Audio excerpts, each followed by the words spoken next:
Thank you so much for taking the time to join us this evening for almost the penultimate session of today, Administration in India, Challenges and Innovations. It gives me great pleasure to apprise you that the chair for today is Mr. Avinash Joshi. The panelists include Mr. Ashish Srivastava, Ms. Eva Ashish Srivastava, Mr. Ravinath Raman, and Ms. Radhika Jha. I would request everyone to proceed to the stage while I read out the short introductions of our very esteemed guests who need no introduction at all, actually, in Uttarakhand. Mr. Ashish Srivastava happens to be also the editor of the book. Ms. Eva Ashish Srivastava is the co-editor. Mr. Ravinath Raman, Secretary to the Governor of Uttarakhand, and also has contributed a chapter to the book. Ms. Radhika Jha, who is the Secretary, Rural Development. I would now like for the chair to take over the proceedings and request Mr. Ashish Srivastava to initiate a conversation. Thank you so much.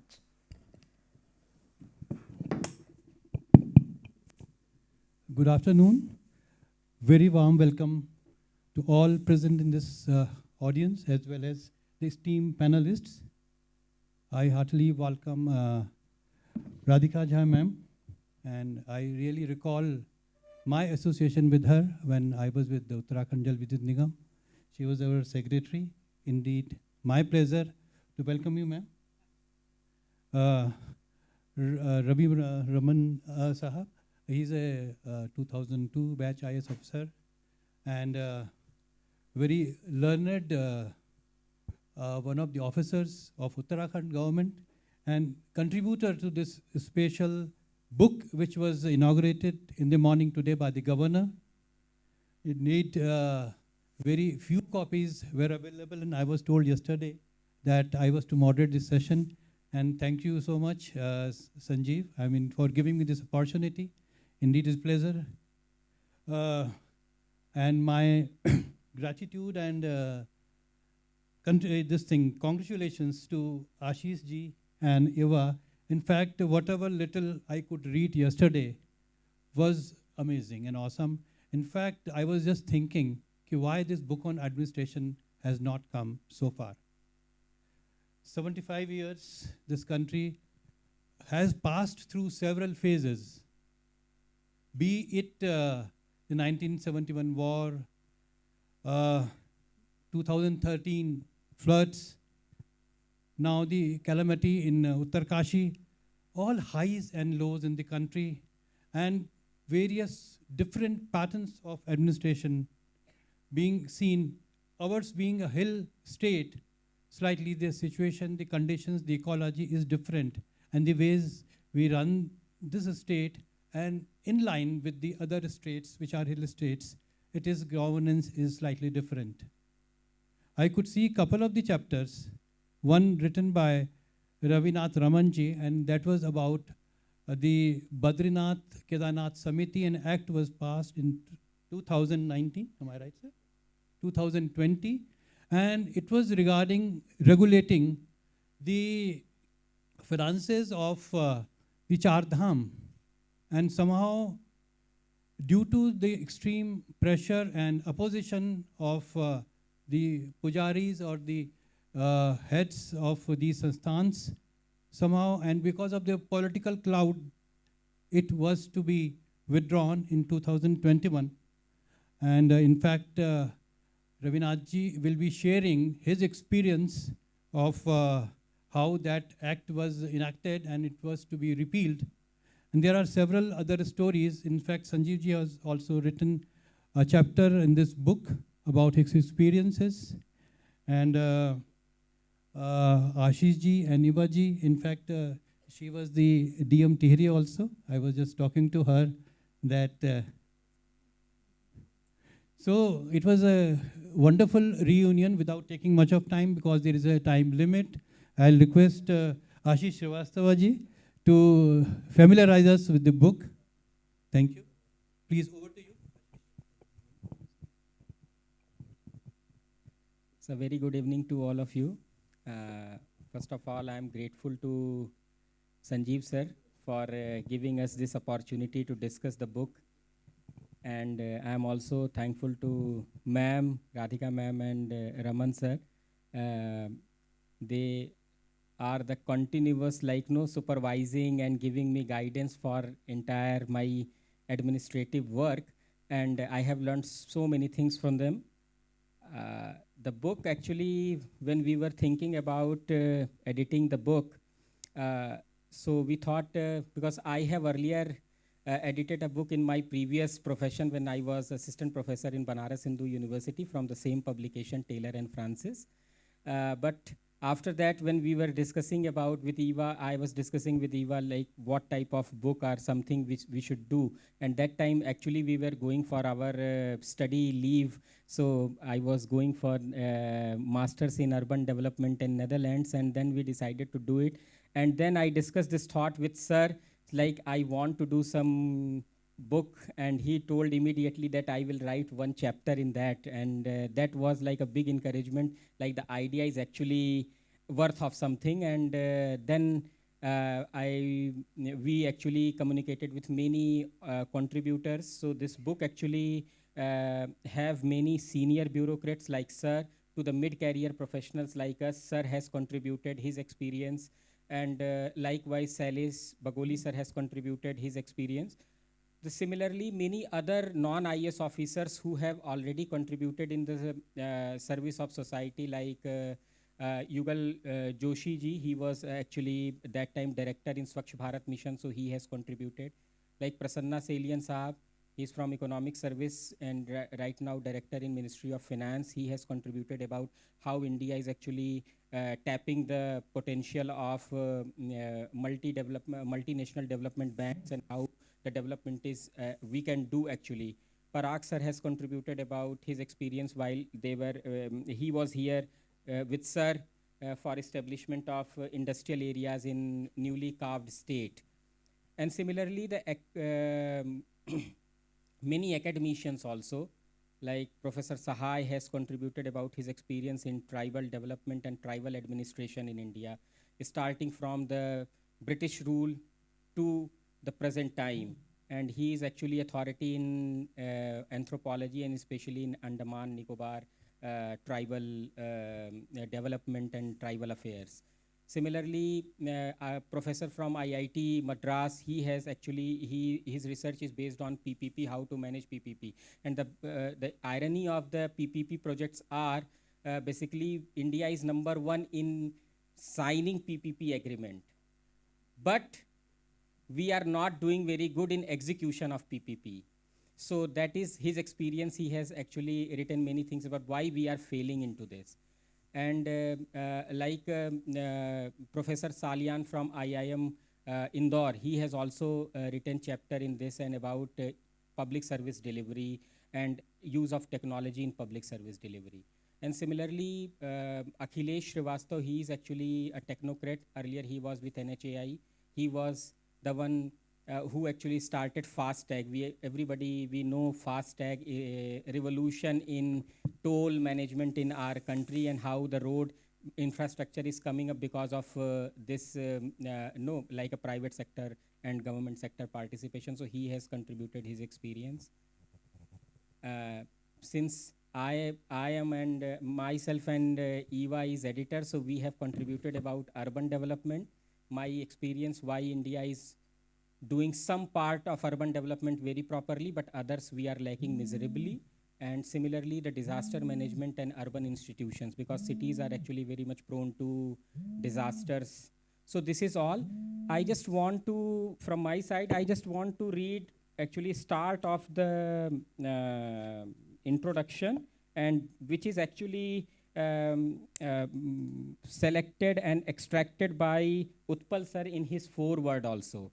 And this actually sets why this book was actually required, and that is a part of foreword also. The administration is not only about the rules and acts, but also about the art to deal with people in different context and time.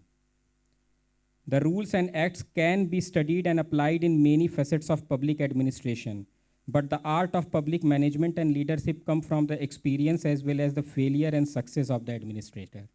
So this is like the two lines by which, like these two lines are actually start of the book.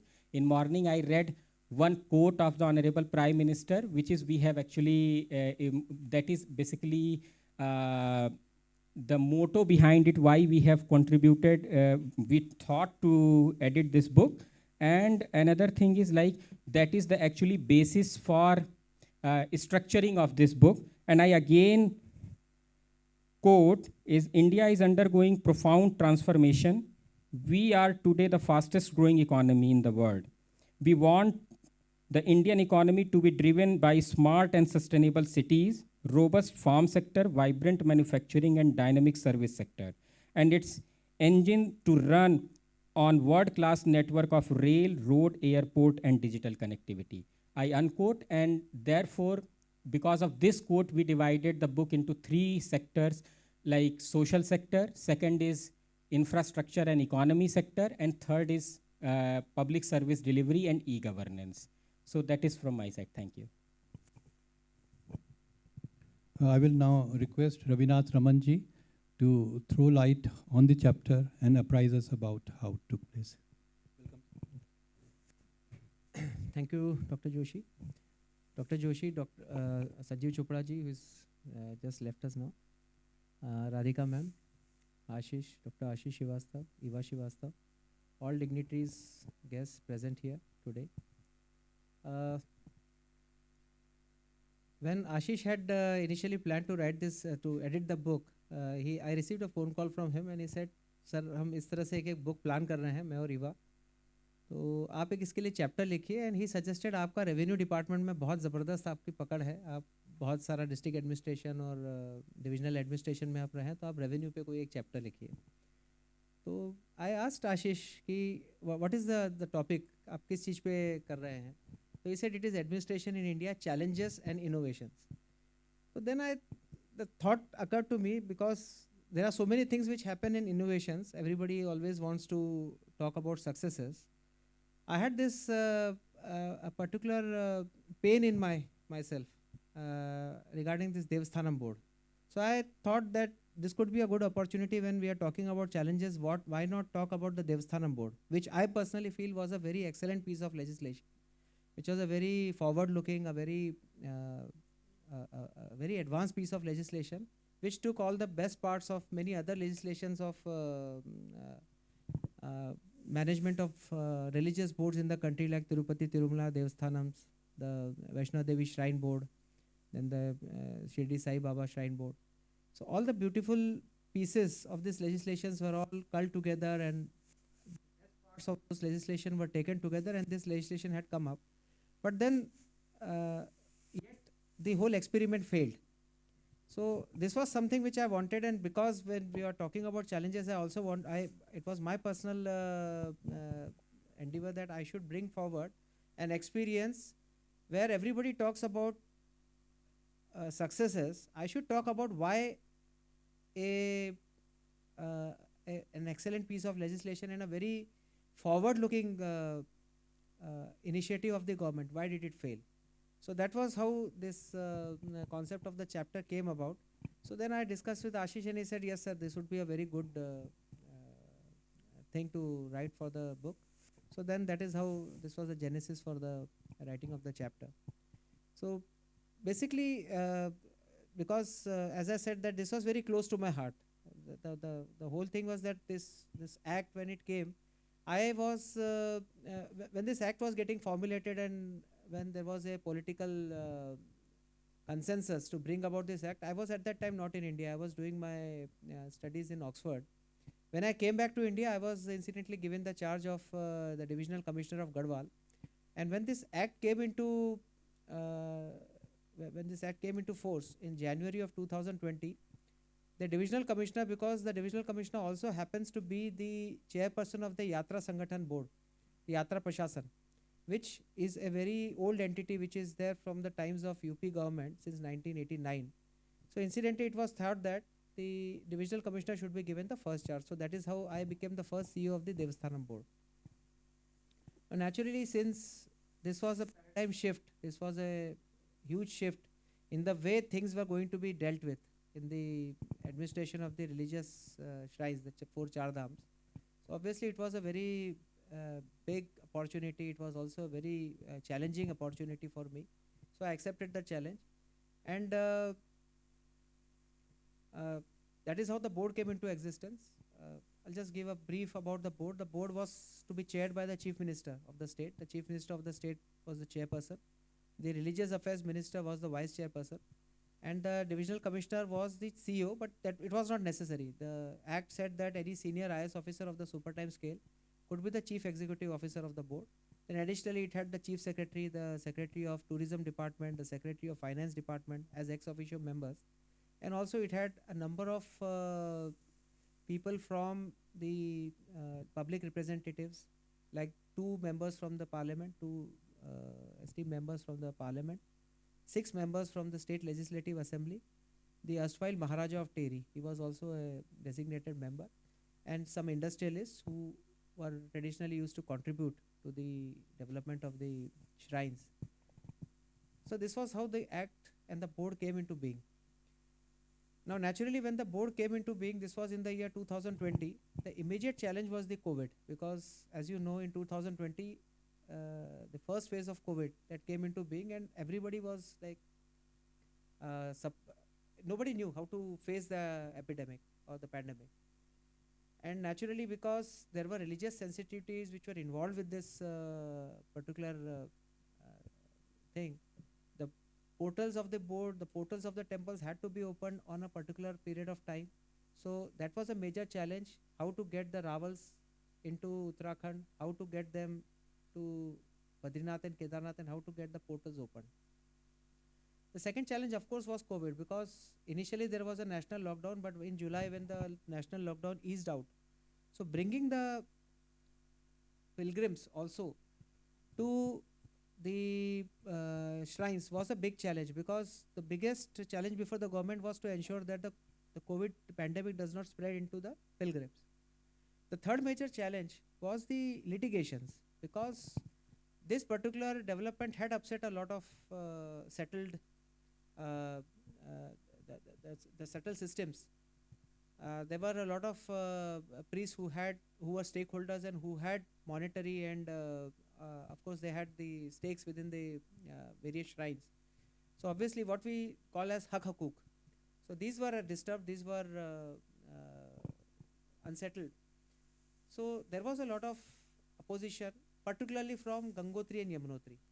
Not from so much from Badrinath and Kedarnath, because Badrinath and Kedarnath were used to be administered even earlier through the Badri Kedar Mandir Samiti, the BKTC, under the BKTC Act. So they were in a way used to some form of secular administration, whereas for Gangotri and Yamunotri it was a new phenomenon, though they were also in a way overseen by the district administration.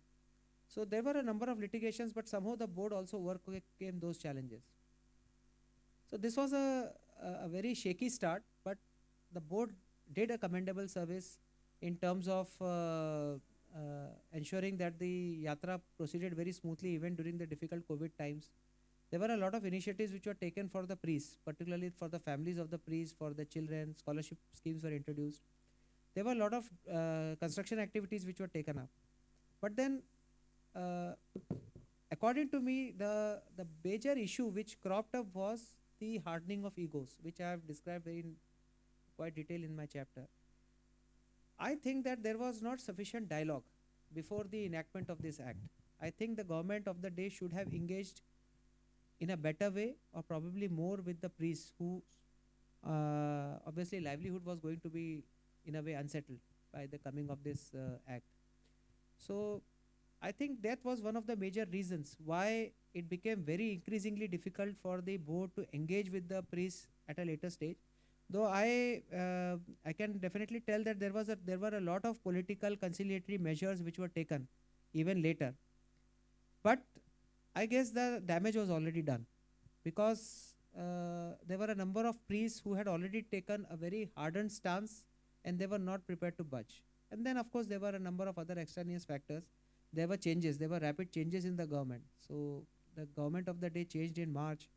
Then there was a new government which came in, which had a very soft attitude towards the priests. So there was in a way an indication that the board would be asked to restrict its activities, because of which the board could not then go ahead and do the conciliatory measures or take other measures which were required to save the act. Then again there was a change in the government, and the new government again came in July of 2021, after which there was a political consensus, because naturally the next legislative assemblies were also fast approaching. So there was a lot of political tussle over the existence of the board itself. And certain political parties had already taken their stance that they will come, if at all they come to power, they will dissolve the board and they will repeal the act. So I think the government of the day was also under tremendous pressure. So there was a committee which was appointed, and the committee gave its recommendations to repeal the board. But I guess there were certain other factors also, because at the same time there was because I myself had traveled a lot. I had traveled to Uttarkashi, Gangotri, Badrinath and Kedarnath, and had engaged with these priests. The agriculture farm laws at the government of India level had also been repealed at that time. So there was a lot of strong positioning by the priests that if the government of India can withdraw, why can't the state government do so? So that became a very big bone of contention, and that was, I think, probably the nail in the coffin. After that, it was really very difficult for us to take it forward. So I think that was one of the reasons why the act had to finally be repealed. But I guess there are certain learnings, which I have again discussed in my chapter. There are certain learnings in this. The first and foremost, I think, is that whenever there are legislations, particularly in the domain of cultural activities or in the domain of religious activities, I think the government has to proceed very cautiously, because a lot of customary laws, a lot of settled principles, a lot of interests, probably vested interests also would likely get disturbed. So there needs to be a proper engagement before such kind of endeavors can take place, and a large scale discussion and large scale discussions with the stakeholders need to be taken up before such legislation should be taken forward and enacted. Secondly, I guess probably there was a haste with the government to repeal. There were a number of ways in which I believe personally that this could have been tackled, because there were only certain segments of the interests who were opposing. It was not that there was a blanket opposition from all the priests. There were a number of priests, particularly those priests who felt that there were a few who would then gain control of the temples, and there were a large number of priests who actually thought that this particular mechanism was much better because this was secular and nobody would have an exclusive control over the temples. So I guess there was a lot of silent yet majority of voices which wanted the act to continue, which wanted the board to continue, and probably there was insufficient political dialogue and getting these people on board. So I think that was one opportunity which was lost. And thirdly, I guess the extreme step of going ahead and repealing the act and dissolving the board also was not good, or probably not, it was unwarranted for.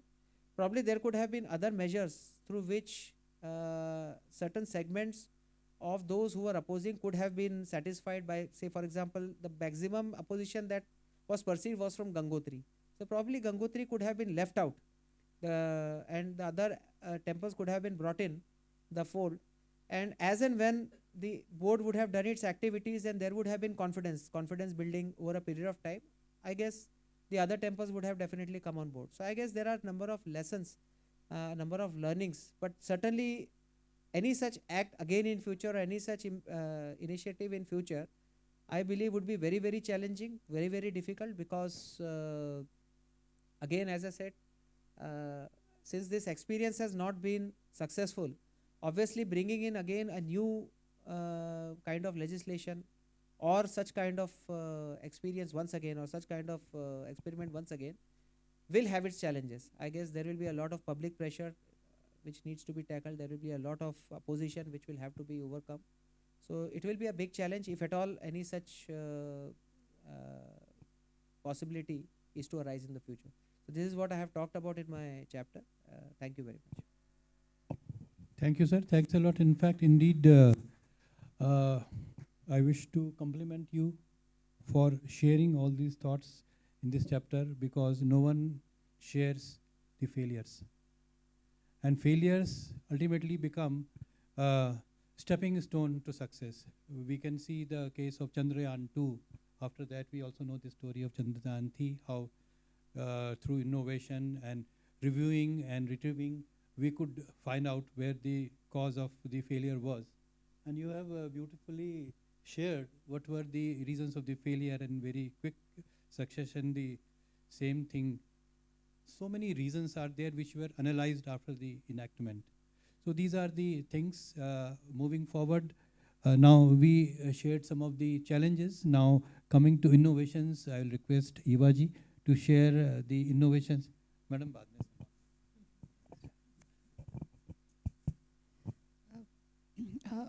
Good evening, everybody. When we talk about administration in India, as it was said in the beginning, it's so complex, and over a period of 75 years, so many policies have come, paradigms have changed, that it's so difficult to collect like 13, 14 sectors where we could write.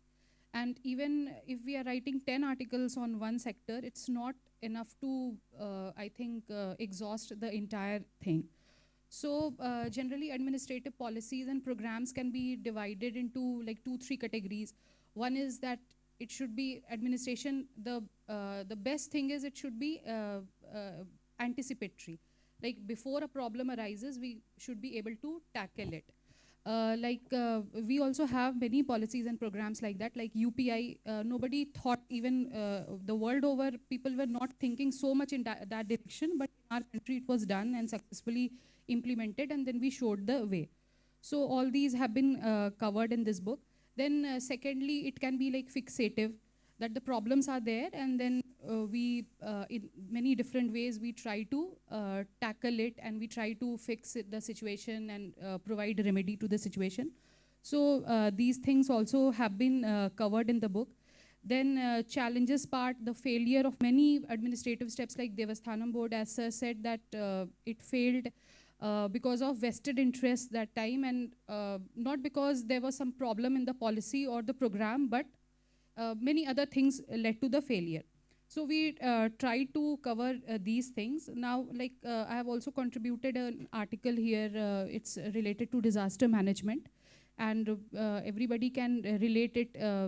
Joshimath, when we were writing the article, Joshimath, which is an urban center, it was that time in news as to how we actually failed in that step. In anticipatory planning was not there. The town was built, it thrived there, and everything was happening, and slowly a disaster was brewing. And even like now, if we go in for remedial, then also so many challenges are there. For example, vested interests there also are working because they have so many economic concerns over there. So how to tackle these things when we know that so much of life and livelihood will be lost, say after 10 years, 20 years, if something happens. So this we have covered. So this book, I would say that it's just like a tip of an iceberg related to challenges and innovations which are taking place in administration in India. And we have been able to cover only about like 1%, 2%, or even less than that. Secondly, administration, there are few sectors which have not been covered in this book, but I would just like to share that has to be very holistic once we are trying to formulate a sort of development plan for any sector. It has to be very, very, very holistic.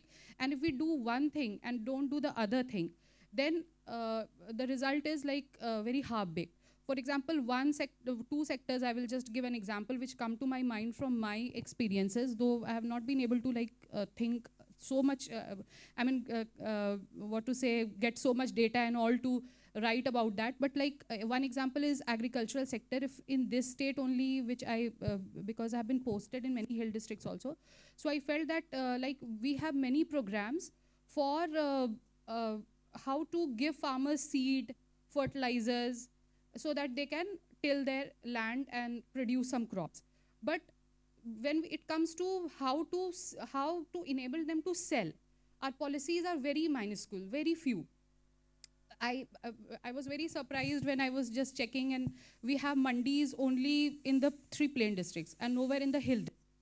What happens that whatever, even if we are providing farmers with all the inputs, but still they are unable to cultivate because there are like problems on monkeys, wild boars, every problem is there.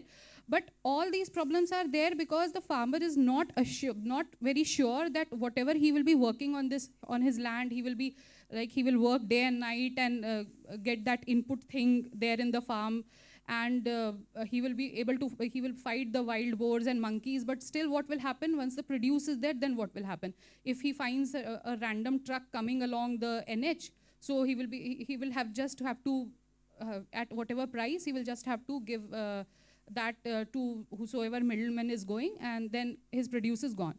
So this is how, like, one sector, I said that we tried to tackle one aspect but left the other aspect, and that's why the whole thing appears to be in shambles if we look at the agricultural areas in hills. Secondly, in health sector also, for example, in context of Uttarakhand only, I'm not talking in context of other states of the country which are not that remote, not inaccessible areas they don't have. Like in health sector, what happens that we have a very, very futuristic, very progressive Ayushman card Yojana in place. So for the whole of the country, it's very much applicable. But I was just studying, so like what happens, what is the situation in Uttarakhand, how the out-of-pocket expenditure on health is the maximum in transport. So unless and until we are working on that transport thing, that people in not only in emergency cases, but even in non-emergency cases, how can they travel at a minimum cost? So unless and until we are in their card, they can spend 5 lakh of rupees. But the maximum expenditure they are doing is from Chamoli, if a person gets like is suffering from cancer, if he's coming even for once in Dehradun, it's costing him 5,000 rupees.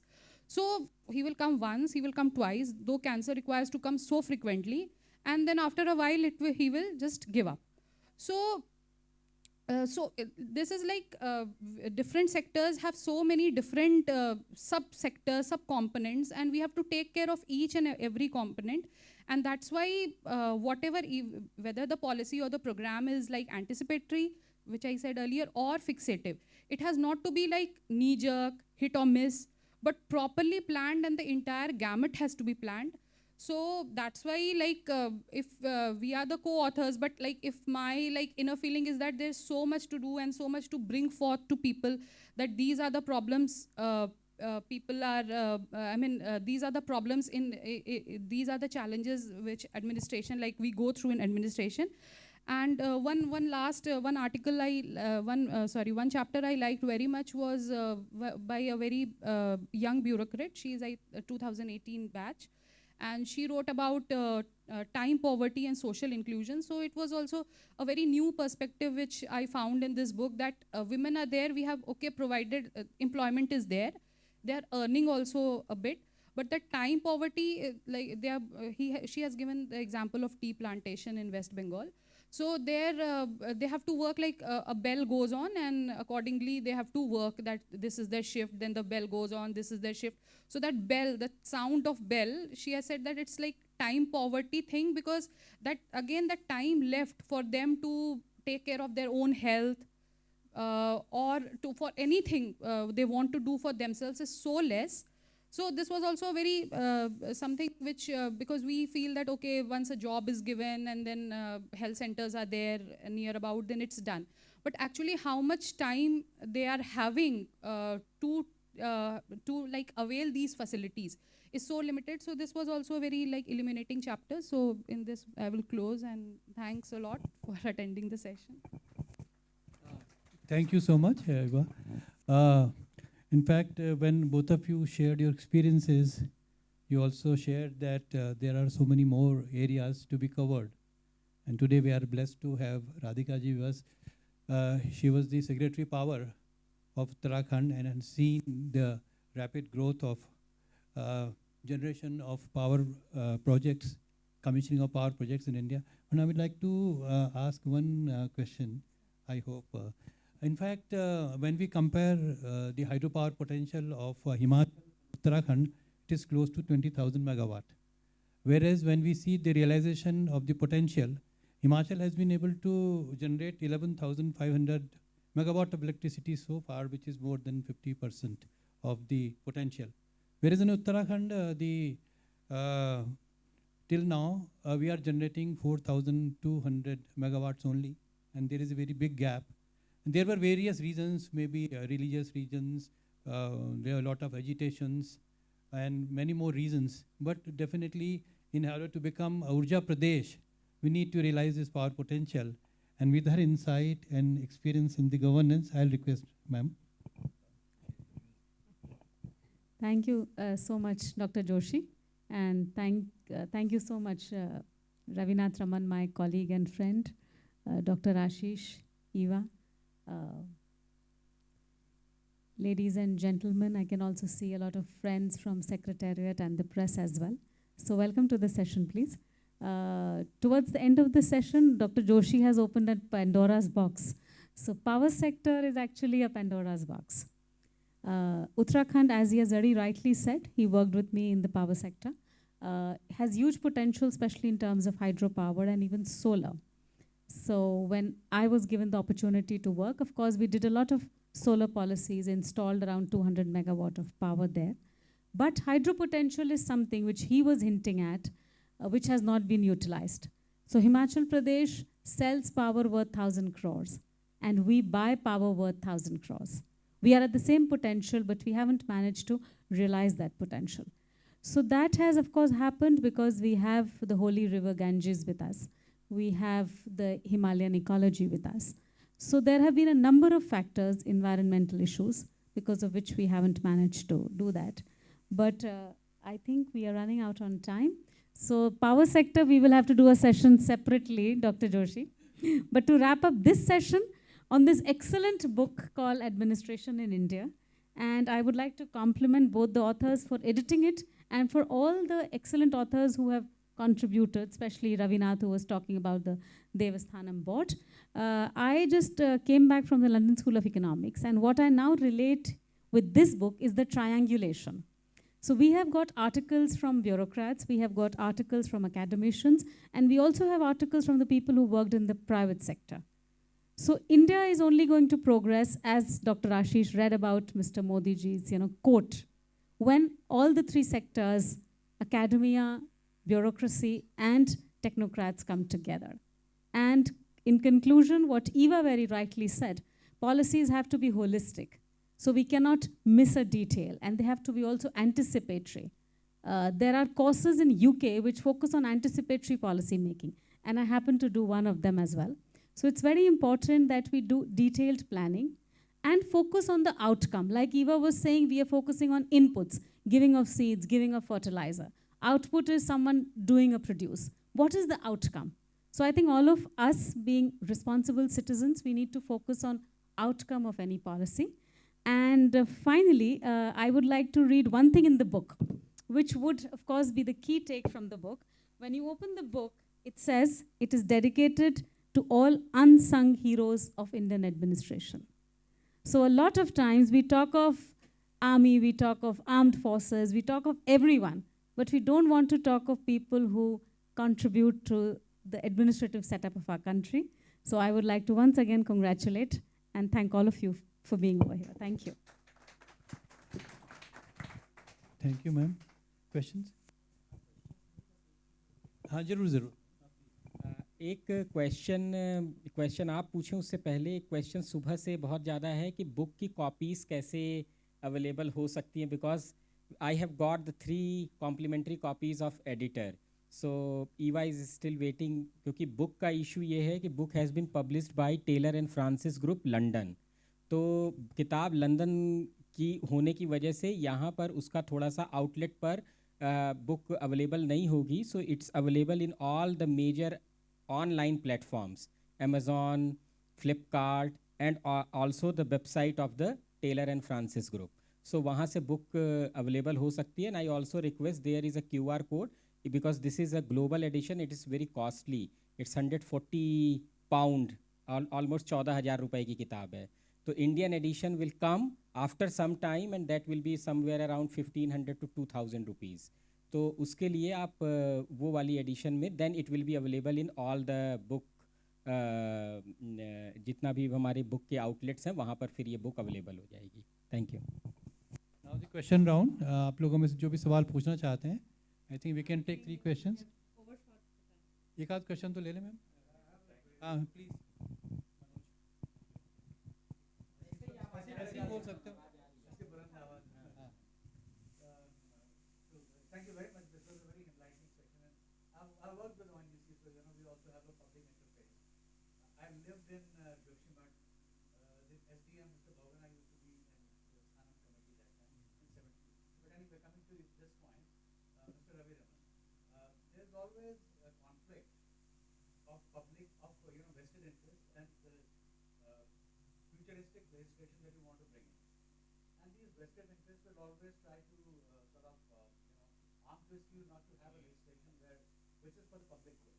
Now, my observation is that when you reach a point of time where, after all, the legislators are also elected by the public, and it's a democracy, so you can have a dialogue. But you reach a stage where you feel that it is futuristic, progressive legislation. It has to be steamrolled, or it has to be, you have to ride possibly roughshod over certain things.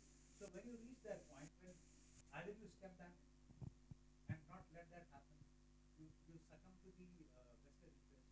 But how do you feel? I mean, isn't it that clinching thing that you are so convinced that this has to be done? It is already happening in Tirupati, it is happening in, as you said, in certain other places. So you think it was a lack of political or administrative will that they could not make it happen, or what were the dynamics? See, you have very rightly said. What surprises me the most is that this legislation was passed unanimously, almost unanimously in the House. That was what I was told, because at that time the ruling party had a majority, an absolute majority of 57 MLAs in a House of 70 MLAs. And the ruling party passed it overwhelmingly. There was not even a single voice of dissent. So it means there was a political consensus to bring about this act, to bring about the board. And the board initially was received also very well. So I think what went wrong in the meantime was that certain vested interests, the whole picture got turned only because of certain vested interests. That is the reason I have also told that it was not that each and every priest or the entire segment of the society didn't want the legislation. I personally feel that there was a majority of the silent priests who actually wanted this legislation to remain in place. But I think probably it was the more vocal of them who didn't want it who finally won the day.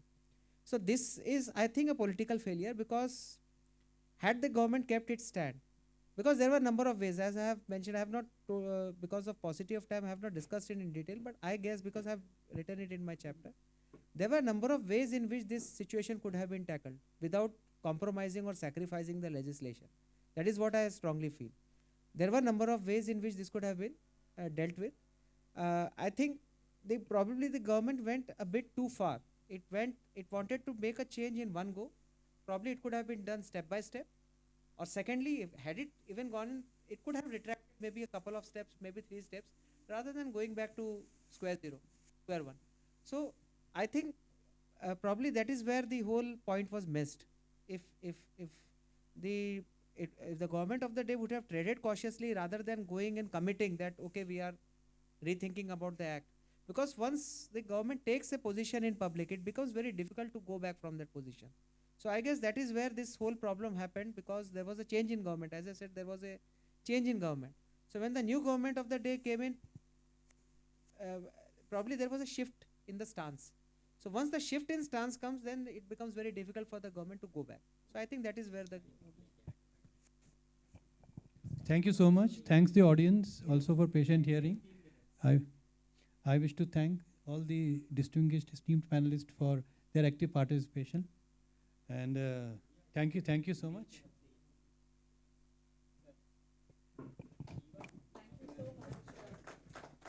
I must say that the questions don't end, because that's what an interesting edited volume brings forth, the discussion that continues on. Could I request Dr. Sanjeev Chopra to also join us on the stage, please? And with that, if I may also invite Ms. Jyoti Dhawan to do the honors and extend gratitude towards every single member up here on stage from Valley of Words. Thank you, ma'am. The chair, Avinash Joshi ji, and the esteemed panelists, Mr. Ashish Srivastava, Ms. Eva Ashish Srivastava, Mr. Ravinath Raman ji, and Ms. Radhika Jha. Thank you so much for taking the time today, sirs and ma'am.